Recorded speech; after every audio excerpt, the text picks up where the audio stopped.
Rebecca stepped off the train in Silver Creek, Montana, clutching the letter that promised her a new life as James Oakley's mail-order bride. But when the weathered rancher at the station looked at her telegram with confusion darkening his face, her stomach dropped. "I never sent for a bride," he growled, his voice rough from years of silence. "And I sure as hell don't want one." Rebecca's fingers trembled as she checked the address again. Wrong town, wrong rancher, and now, stranded 1,500 miles from home with nowhere to go. The October wind cut through her thin traveling dress as she stood frozen on the platform, staring at the contract in her hands. Silver Springs, Montana territory, not Silver Creek. How could she have been so careless?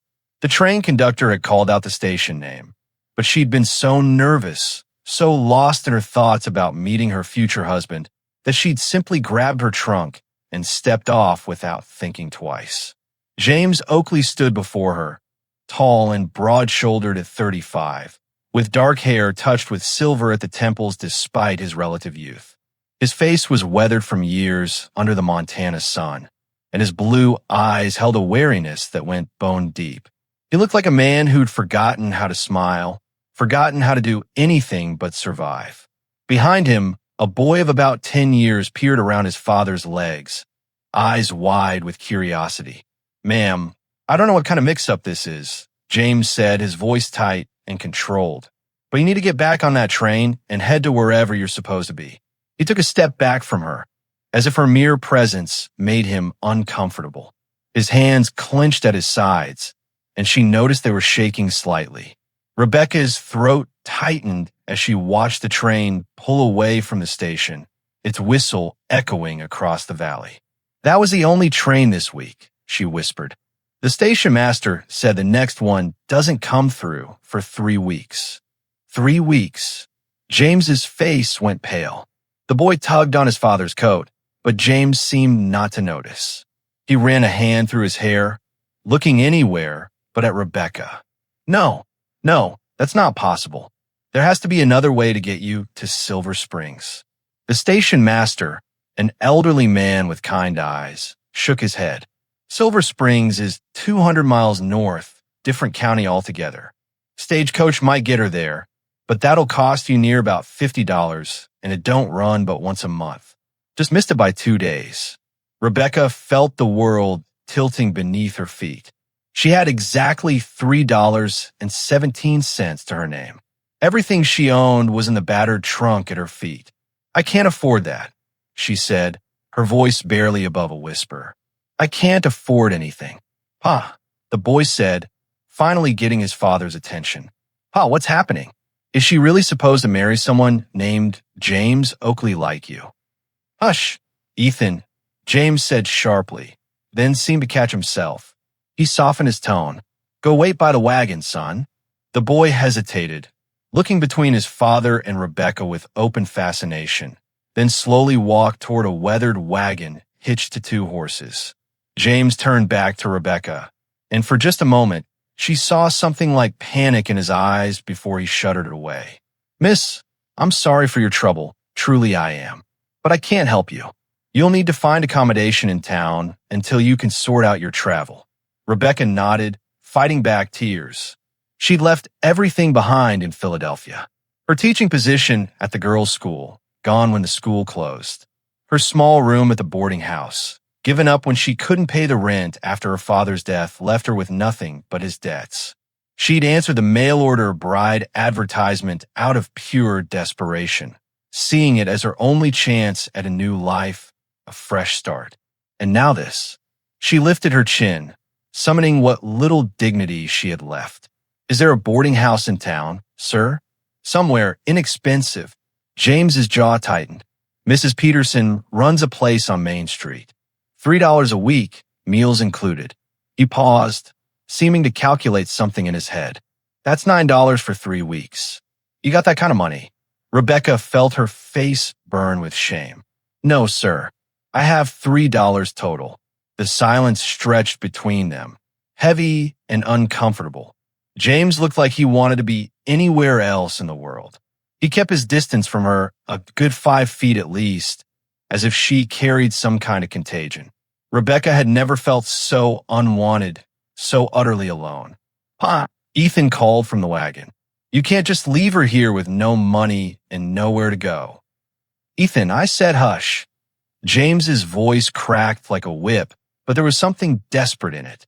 He closed his eyes, his face contorted as if he were fighting some internal battle. When he opened them again, he looked defeated. "Miss, what's your name?" "Rebecca. Rebecca Chun." "Miss Chun," he said, the words seeming to cost him something. "I can't. I don't." He stopped, started again. "My ranch is 3 miles north of town. I could use help with cooking and cleaning. My boy and we've been managing on our own for 10 years, and truth is, we're not managing all that well." He wouldn't meet her eyes as he spoke.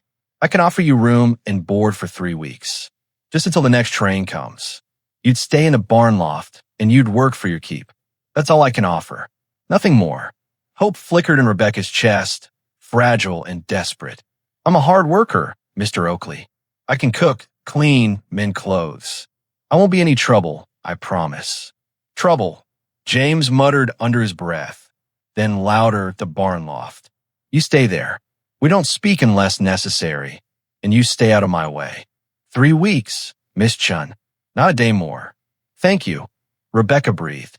"Thank you so much." James just nodded stiffly and walked toward his wagon. Ethan was practically bouncing with excitement, a huge grin on his young face. As James loaded Rebecca's trunk into the wagon bed, his hand shook so badly he nearly dropped it. Rebecca pretended not to notice. As she climbed into the back of the wagon, keeping a respectful distance from James and his son, Rebecca couldn't help but wonder what had happened to make this man so afraid of her presence. What had occurred 10 years ago to make him avoid women so completely? And why did he look at her not with anger, but with something that looked almost like terror? The wagon lurched forward, carrying Rebecca toward a ranch she'd never intended to visit, to live with a man who clearly wished she'd never stepped off that train. She had 3 weeks to figure out how to survive in this strange place, with this strange, haunted man and his lonely son. 3 weeks until she could leave for Silver Springs and marry the James Oakley she was actually supposed to marry. But as they rode away from town, and she saw James's shoulders rigid with tension, his son stealing curious glances back at her, Rebecca had a feeling that 3 weeks might change everything. She just didn't know if that change would save her or destroy the fragile hope she was clinging to. Morning came too cold in the barn loft. Rebecca's breath misted in the air as she woke, her body aching from the thin mattress James had provided. She'd spent half the night shivering under the single blanket, listening to the horses shifting in their stalls below and wondering what kind of desperation had brought her to sleep in a barn 1,500 miles from everything she'd ever known. But as the first light of dawn crept through the gaps in the wooden walls, she pushed aside her self-pity and climbed down the ladder. She had work to do, and she intended to prove her worth. The main house loomed before her in the early morning light, larger than she'd expected. It was well-built, solid, the kind of home that should have been warm and welcoming. But something about it felt wrong, felt cold despite the smoke curling from the chimney. Rebecca took a deep breath and pushed open the kitchen door. What she found inside made her stop in her tracks. The kitchen was a disaster, yes, with dishes piled in the sink and crumbs scattered across every surface. But it was more than that. Everything felt frozen, suspended in time. A woman's apron hung on a peg by the door, faded and dusty. Delicate curtains that had once been white now hung gray with years of neglect. A collection of painted ceramic jars lined a shelf, their labels peeling and unreadable. These were a woman's touches, a woman's careful attempts to make a house a home. But they'd been abandoned, left to gather dust for what looked like years. Rebecca moved through the kitchen into the main living area, and the feeling only intensified. The furniture was functional but joyless. A rocking chair sat by the fireplace, positioned as if someone had once sat there often, but dust covered it so thickly that Rebecca could write her name in it. Above the mantel hung a portrait, a wedding photograph, but someone had draped a cloth over it, hiding the faces from view. Her fingers itched to remove that cloth, to see what James was hiding, but she heard footsteps on the stairs and quickly stepped back. Ethan appeared first, rubbing sleep from his eyes, his dark hair sticking up in all directions. When he saw Rebecca, his face lit up with genuine delight. "You're still here. I thought maybe Pa would have made you leave in the night." "Ethan," James's voice came from behind his son, low and warning. He descended the stairs slowly, fully dressed despite the early hour, as if he hadn't slept at all. His eyes took in Rebecca's presence in his living room with something that looked like pain. "What are you doing in here, Miss Chun? I thought I made it clear you'd stay in the barn except for work." "I came to start breakfast," Rebecca said, keeping her voice steady. "I assumed that's what you meant by cooking and cleaning for my keep." James's jaw tightened, but he nodded. "Fine. Make breakfast. Then clean this room. Just." He paused, his eyes darting around the space as if seeing it for the first time in years. "Just don't touch anything that doesn't need cleaning." He ushered Ethan out onto the porch, and Rebecca heard him say something about morning chores. She returned to the kitchen and set to work, finding eggs and bacon in the larder and flour for biscuits. As she cooked, she couldn't stop thinking about that covered portrait, about the woman's touches everywhere that had been allowed to decay rather than be maintained or removed. By the time she called them in for breakfast, she prepared the best meal she could with what she had. Fresh biscuits, fluffy eggs, crispy bacon, and strong coffee. James and Ethan sat at the table, and she saw James's eyes widen slightly at the sight of real food properly cooked. He'd been feeding himself and his son for 10 years, and from the looks of things, doing a poor job of it. They ate in silence, but Rebecca watched as James closed his eyes after the first bite of biscuit, savoring it. Ethan ate like he was starving, which perhaps he had been, in a way. When they finished, James stood abruptly. "We've got work in the north pasture. We'll be gone most of the day." He still wouldn't look directly at her. "Clean what you need to clean." After they left, Rebecca stood in the silent house and made a decision. She would clean, yes, but carefully, respectfully. She would bring life back to this place without erasing the ghost that clearly still lived here. She started with the dishes, then moved to sweeping and dusting. Every surface she touched revealed more evidence of the woman who'd once lived here. A sampler on the wall, embroidered with a Bible verse.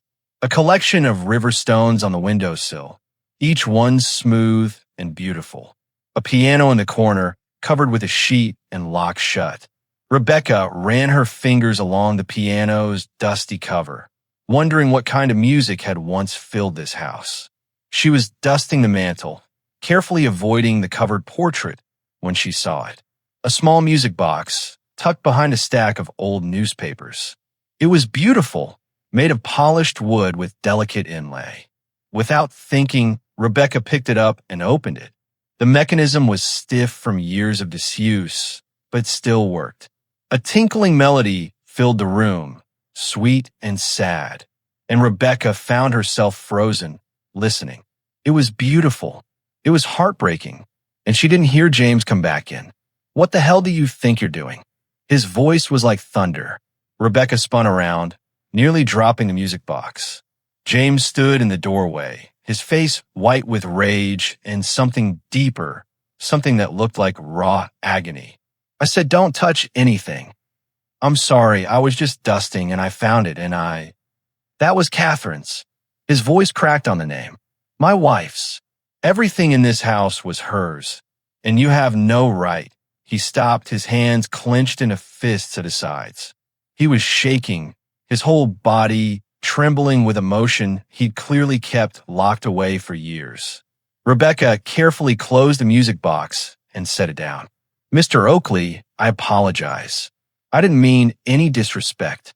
I was only trying to clean." "Clean?" James laughed, but there was no humor in it. "You think cleaning will fix this? You think dusting away 10 years will make any difference?" He moved into the room, and Rebecca saw tears in his eyes that he was fighting desperately not to shed. This house is exactly as it should be. Dead, frozen, just like everything else. Rebecca found her courage and met his eyes. I'm not her, Mr. Oakley. I'm not trying to replace her or erase her.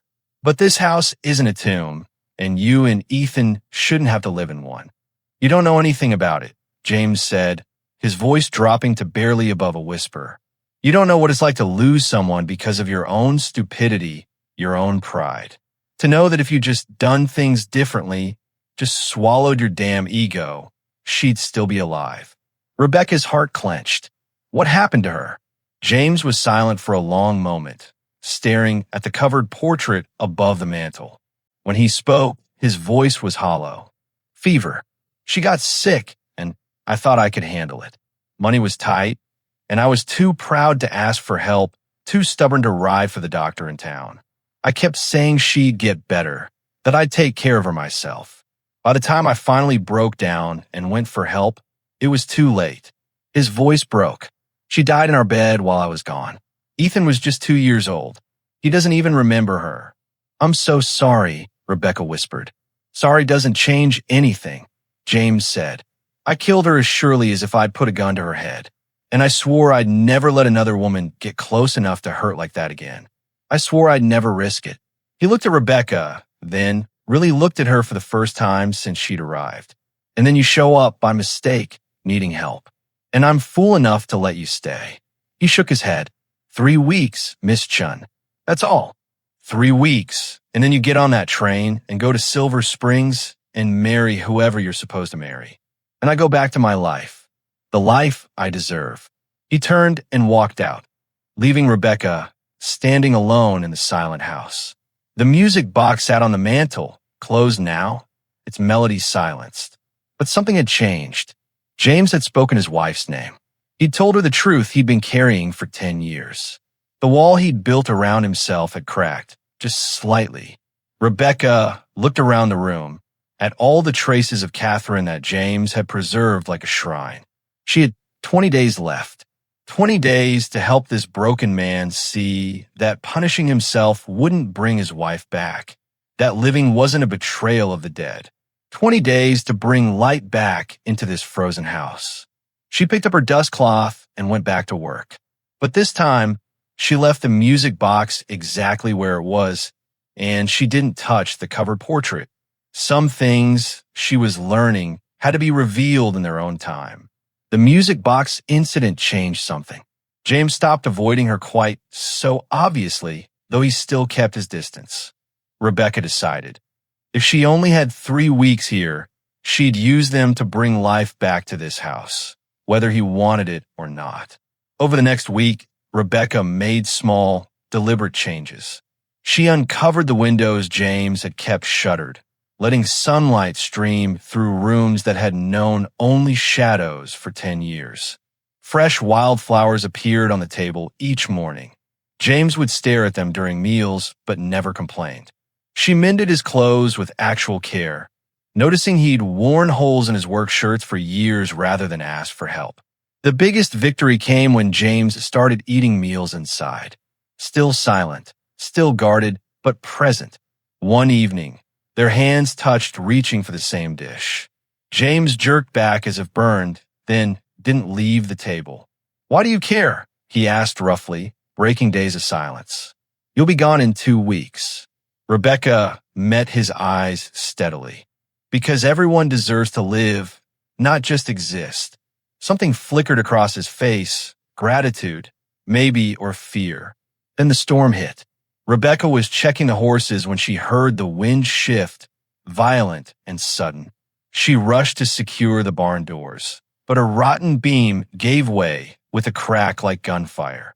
Pain exploded in her leg as timber pinned her to the ground. "Ethan," she screamed. "James!" Footsteps pounded across the yard. Ethan burst through the door first, his face white with terror. "Pa, Miss Rebecca's hurt." James appeared seconds later, and for the first time in 10 years, he touched a woman. His hands shook violently as he lifted the beam, as he scooped Rebecca into his arms, as he carried her inside. Not to the barn loft, but into the house, onto the couch. I've got you, he repeated, his voice raw. You're safe. I've got you. The words were a mantra, convincing himself as much as her. The doctor came from town, pronounced her lucky, bruised badly, but nothing broken. She needed rest. James sat vigil all night in the chair across from her. When Rebecca woke at dawn, he was still there, exhausted, his face lined with worry. Their eyes met. You stayed, she whispered. I couldn't leave you, he admitted, the words seeming to surprise him. Rebecca couldn't return to the barn loft, doctor's orders. James gave her his room without discussion, moving into Ethan's. 3 days of forced proximity followed, and somehow, against all his careful walls, conversations began. James brought her meals, helped her walk to the window for fresh air, and they talked small things at first, then deeper. Rebecca told him about teaching school, about her father dying and leaving debts she couldn't pay. Becoming a mail-order bride seemed safer than losing everything. Guess I was wrong. I lost it all anyway. James was quiet for a long moment. Then, Catherine, my wife, she was light itself, laughed at everything, found joy in nothing. When she died, he swallowed hard. The light went out. It was the first time he'd said her name in years. On the third evening, Rebecca was strong enough to walk to the window properly. James helped her, his arm around her waist, the closest they'd been since he'd carried her from the barn. They watched the sunset together in silence, the sky bleeding orange and gold.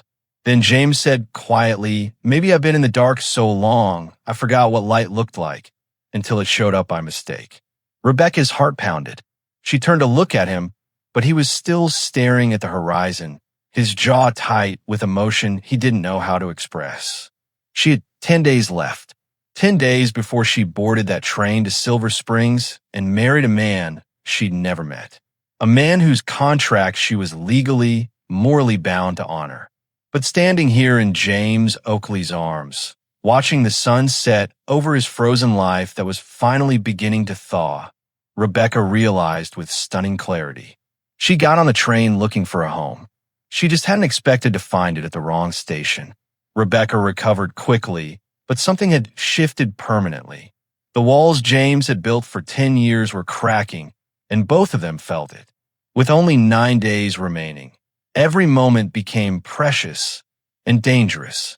When Ethan's 10th birthday arrived, 5 days before Rebecca's train, she found James in the barn, deliberately avoiding the house.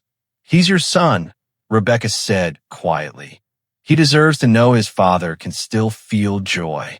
James's hands stilled on the bridle he was mending. I haven't celebrated anything in 10 years. I know, but you're not honoring Catherine's memory by burying yours alongside hers.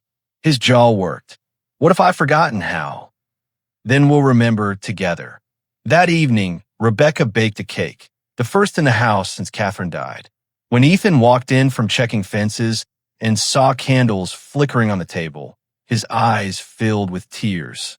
James emerged from his room holding a small wooden box. His hands trembled as he opened it, revealing a gold pocket watch. Your grandfather's. I saved it for today. Ethan couldn't speak, just threw his arms around his father. James stood rigid for a heartbeat. Then his arms came up, holding his son for the first time in years. They laughed around that table. Real laughter, the kind that shakes loose cobwebs and lets light in. James looked at Rebecca with such raw gratitude that she had to look away, her chest tight.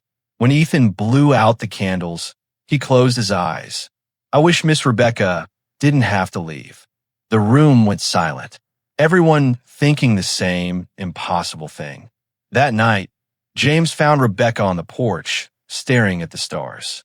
For a long moment, he just stood beside her. You've given us more in 3 weeks than we've had in 10 years, he said finally. You gave me a home when I had none. This isn't your home. His voice roughened. You belong in Silver Springs with he couldn't finish. With a man I've never met, who I contracted with out of desperation. Rebecca turned to face him. Is that really where I belong? The tension between them could have caught fire. James raised his hand, almost touching her face, then pulled back as if the air burned. I can't ask you to stay. I have nothing to offer but a broken man and a frozen life. That life isn't frozen anymore. You're just too afraid to see it. James walked away, but she saw his shoulders shake. 3 days later, the sheriff arrived with a telegram from Silver Springs. The real James Oakley would still honor the contract. She could come whenever she was ready. Rebecca stared at the paper in her hands. Legal obligation, moral duty, a promise made. But her heart was here. Mrs. Peterson had been spreading rumors through town. Living in sin, unmarried, shameful. The gossip swirled like poison, but Rebecca barely heard it. All she could think about was leaving. Ethan found her crying in the barn loft. Stay. Please stay. I can't. I made a promise. And your father hasn't asked me to. He's scared. Ethan insisted. He loves you. I know he does. Sometimes love isn't enough. That night, Rebecca heard footsteps outside her door. She opened it to find James standing there, hand raised to knock, his face tortured with indecision. For a long moment, they just stared at each other. Every unspoken word hung between them. Heavy, desperate, impossible. Then James whispered, "There's something I need to show you. Tomorrow, before you go." He walked away before she could respond, his footsteps echoing down the hallway like a countdown. 2 days left. 2 days until the train would carry her away from Silver Creek forever. And whatever James needed to show her might change everything or break her heart completely. The next morning arrived heavy with unspoken words. 2 days until the train. 2 days until Rebecca would leave forever to marry a stranger in Silver Springs. But first, James had promised to show her something. He found her after breakfast, his face pale but resolute. "Come with me." James led her upstairs to the locked door, Catherine's sewing room. His hands shook as he produced the key from his pocket. He'd carried it for 10 years, but never used it. "I need to," his voice cracked. "I need to stop living in a tomb." The door swung open with a creak that sounded like a cry. Rebecca's breath caught. The room was exactly as Catherine had left it, frozen in time like a shrine. Half-finished sewing lay across the chair. A book set open on the table, bookmark waiting for a reader who would never return. The presence was so strong, so haunting, Rebecca felt like an intruder. James stepped inside for the first time in 10 years. His face crumpled. "She got fever," he said hoarsely. "Middle of winter. I was so sure she'd recover. Money was tight. We'd had a bad year. The doctor was expensive, and I was proud. So damn proud. The tears came then, the first in 10 years. I told her to rest. Made her soup. Convinced myself I could handle it." His voice broke completely. By the time I rode for help, it was too late. She died in my arms, begging me to take care of our boy. And God, Rebecca, I killed her with my stubbornness. Rebecca moved to him without thinking, wrapping her arms around this broken man who'd punished himself for 10 years. "You didn't kill her," she said firmly. "Fever did. Bad luck did. But not you." James clung to her like a drowning man. "I swore I'd never care for another woman. Never risk that pain again. 10 years, Rebecca. 10 years I've been dead inside." He pulled back just enough to look at her, his hands coming up to cup her face with devastating gentleness. "And then you showed up by mistake, and His thumb brushed her cheek. "God help me, Rebecca. I don't want you to leave." Rebecca's heart stopped. This was it, the moment she'd been waiting for. "Then ask me to stay." James's face contorted, longing and fear warring visibly. For one breathless second, she thought he'd do it, thought he'd finally choose life over death, love over fear. Then he whispered, "I can't. You have a life waiting. A contract. You deserve better than a broken man who forgot how to live." He dropped his hands and walked out, leaving her alone in Catherine's room with her heart in pieces. The last evening was agony. Dinner sat mostly untouched. Ethan cried openly, not even trying to hide it. Rebecca tried to stay strong, but her hands trembled as she cleared the plates. After dinner, she gave them both gifts she'd made in secret, small pieces of herself to leave behind. For Ethan, a handkerchief embroidered with his initials and a small horse, stitched with care. He held it like treasure, tears streaming down his face. I'll keep it forever. For James, she'd polished Catherine's music box until it gleamed and tucked a note inside. His hand shook as he opened it. Reading her words, she'd want you to live again. So do I. His eyes filled, but he said nothing. Just closed the box carefully and set it on the mantel. Rebecca went to bed early, unable to bear the long goodbye. She lay awake all night, listening to James pace below, his footsteps a metronome counting down to heartbreak. Dawn came too soon. Her trunk sat packed by the door. James loaded it into the wagon in silence, his face like stone. Ethan had stayed home, too heartbroken to watch. They rode to the station without speaking. Each clip of the horse's hooves felt like a nail in a coffin. The morning was beautiful, cruel in its indifference to their suffering. At the station platform, James unloaded her trunk with mechanical precision. Still wouldn't meet her eyes. In the distance, the train whistle screamed. The locomotive pulled in, hissing steam and promise and endings. Rebecca's hand shot out, grabbing James's arm. She couldn't leave like this. She couldn't. James asked me. Her voice broke completely. Asked me to stay. Asked me to forget Silver Springs and that other James Oakley. Asked me to marry you instead. James's face contorted. Anguish, longing, fear all visible in the morning light. His mouth opened. For one heartbreaking moment, she thought he'd do it. Thought 10 years of walls would finally crumble. Then he whispered, I can't. You deserve better than a broken man who forgot how to live. He helped her board, his hand lingering on hers for one last second. The train doors closed between them. Through the window, their eyes met one last time. Gray eyes drowning in unshed tears, green eyes already streaming. And the train began to move. Rebecca watched James standing on that platform, alone, choosing death over life one final time. The wrong station disappeared behind her, and with it her heart. The train pulled away from Silver Creek Station, carrying Rebecca toward a life she didn't want with a man she'd never met. James stood on the platform, watching the only light he'd seen in 10 years disappear down the tracks. It was over. He'd let her go.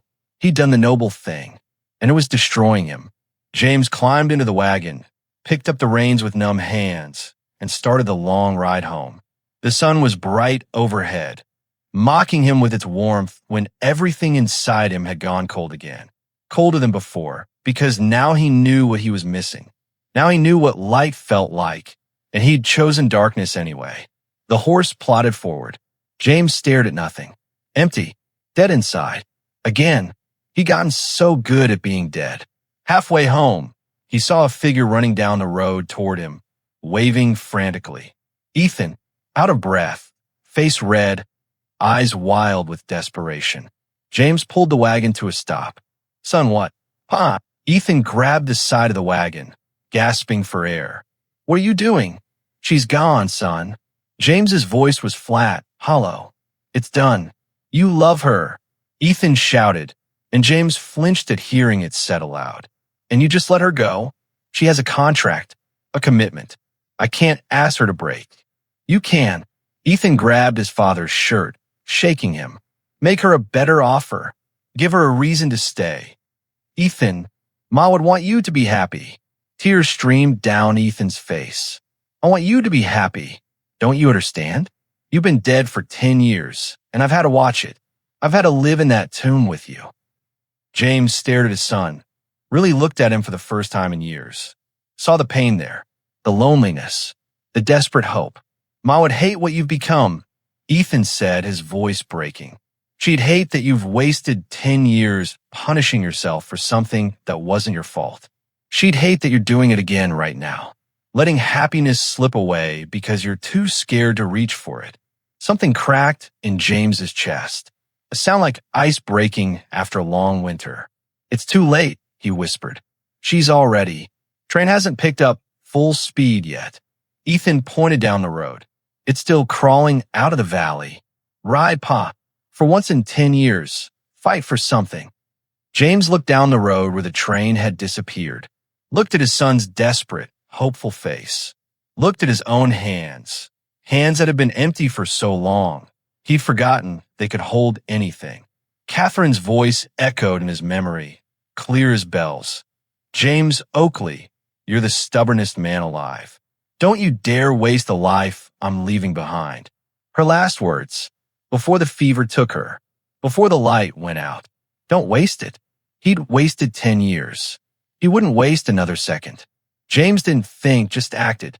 Turned the wagon around so hard it nearly tipped. Whipped the reins. The horse lunged forward into a gallop. Go, Pa. Ethan screamed behind him, running after the wagon, fist pumping the air. Go get her. James rode like a man possessed, like a man who'd been dead and suddenly remembered how to live. The wagon bounced over ruts, nearly threw him twice, but he didn't slow down. Couldn't slow down. Up ahead, he spotted it. The train, still crawling up the grade out of the valley. Not yet at full speed. Still catchable. Maybe, if he was fast enough, if he was brave enough, if he finally chose life. James pushed the horse harder than he should have, guilt stabbing through him even as he did it. Drew alongside the train, the wheels screaming on the rails beside him. Rebecca, he shouted, waving his hat. Stop the train. Passengers' faces appeared in windows, staring at the madman on horseback chasing a locomotive. Some looked alarmed, others amused. James didn't care. Rebecca. Then he saw her, pressed against a window 3 cars up, her face shocked and tear-streaked and beautiful. Their eyes locked across the impossible distance.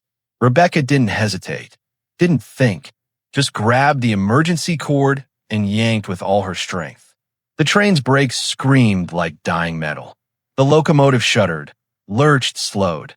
Passengers stumbled in the aisles, some shouting in alarm. The conductor came running, cursing, but the train ground to a halt. James leaped from the wagon before it fully stopped, stumbled, caught himself, ran, jumped onto the stairs of Rebecca's car, and burst through the door. She was standing in the aisle, surrounded by stunned passengers, tears streaming, hands over her mouth. James stopped 3 feet away from her, suddenly aware of everyone watching. The conductor was shouting something about regulations and schedules. A few passengers were grumbling, but most were silent, watching, waiting. James looked at Rebecca, just Rebecca, the woman who'd shown up by mistake and thawed his frozen heart.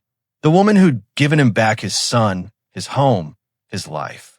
The woman he loved. And he dropped to one knee right there in the aisle. I've wasted 10 years, James said, his voice rough but clear. I won't waste another day, another hour, another second. Rebecca's hands were shaking. Fresh tears spilled down her cheeks. Rebecca, you came here by mistake. Wrong town, wrong rancher, wrong everything. James swallowed hard. But maybe God makes mistakes on purpose. Maybe you were exactly where you were supposed to be all along. He pulled off his wedding ring, the one he'd worn for 10 years, the chain he'd wrapped around his finger to keep from feeling anything. I don't have a fancy contract like the other James Oakley. I can't promise wealth or ease.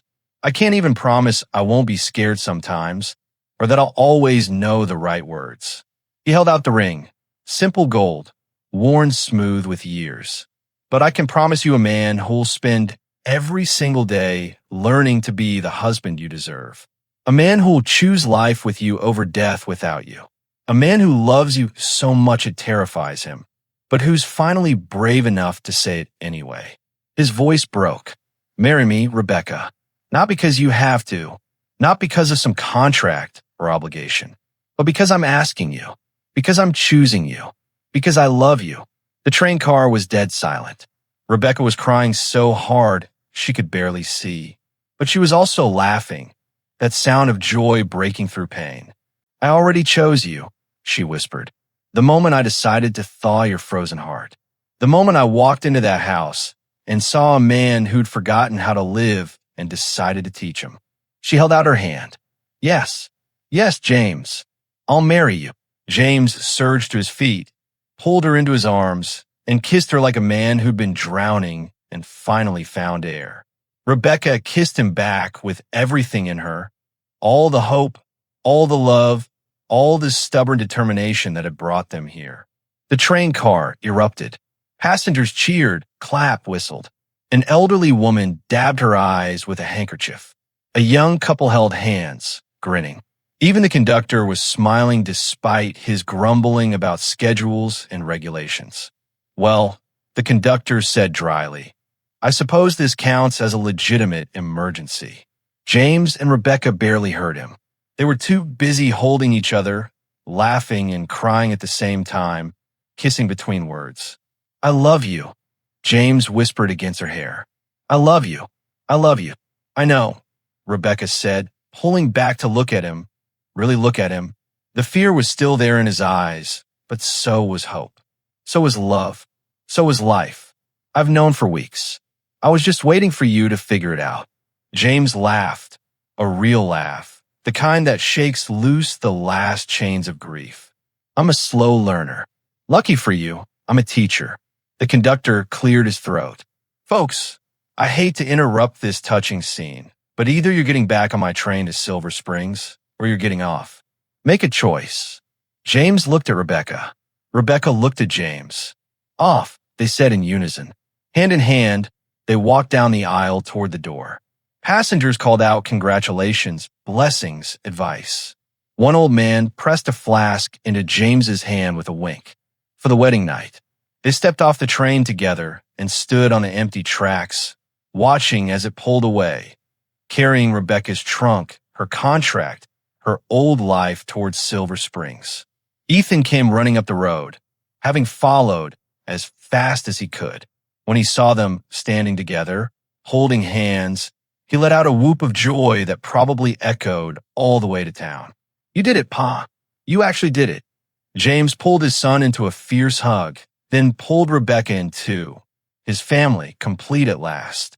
Let's go home, James said, and they did. The house looked completely different in spring. Windows thrown open, curtains billowing in the warm breeze. Flowers bloomed in boxes Rebecca had built, bright splashes of color against weathered wood.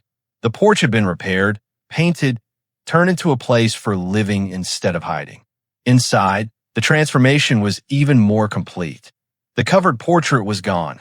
Catherine's smiling face now visible again, honored but not worshipped. The locked room had been opened, cleaned, and transformed into a nursery. Rebecca was 4 months along, glowing with life. Ethan called her Ma now, naturally, without thinking about it. The boy who'd grown up in silence and shadow now laughed constantly, brought friends home, planned for a future he could actually see. And James had learned to live again. He played Catherine's piano, rusty at first, but Rebecca had taught him patiently. He smiled easily now, laughed often, held his wife without fear, makers, and loved her without reservation. On this particular evening, they sat on the porch together watching the sunset, something they did every night. James's arm was around Rebecca, his hand resting gently on her growing belly.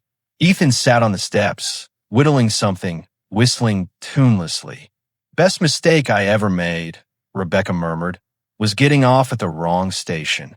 James kissed her temple. Best mistake I ever made was letting you stay. Ethan looked up at them, grinning.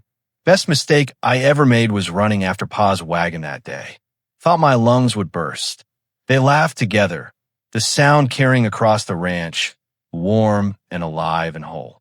Inside the house, Catherine's music box sat on the mantel next to a new family portrait.